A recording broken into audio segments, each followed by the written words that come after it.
Africa Content TV.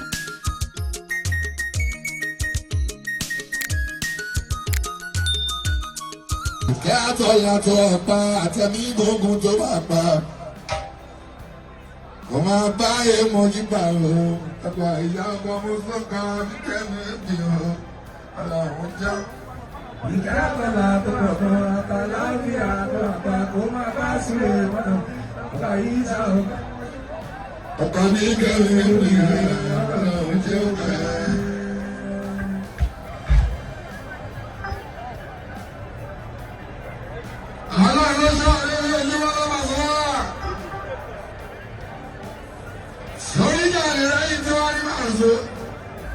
Ẹyin ìjọba fújì ìkẹgbẹ́ níbí.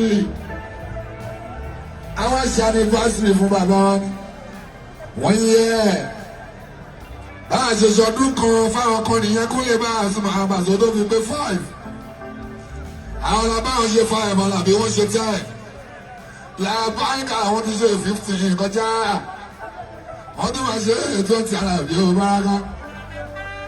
Àti wọ́n ṣe first anniversary ìyẹn lè rí kábíyèsí ojú a ní àṣẹ pàṣọ ojú àjẹ àdúgbò yìí pàṣọ ní àṣẹ ojú ẹ̀yin oṣù àdúgbò yìí pàṣọ ní àṣẹ yìí wá gbogbo ẹ̀yin mèrè àdúgbò yìí ẹ máa bá bàbá ṣe 5 years anniversary ẹ máa bá wọn ṣe 10 years anniversary ẹ̀yin oṣù ẹ̀yin ẹ̀jẹ̀ ẹ̀yin mèrè àjíbọ́lá àbákà pàṣọ nínú àdúgbò yàrá ìbí olúwa ẹ máa bá wọn ṣe 20 tẹ ẹ bá ṣúra ẹ bá ṣúra ìpẹ́ àyè bá sọ ẹ máa bá wọn ṣe 30 o àgbà ìdàgbọ́.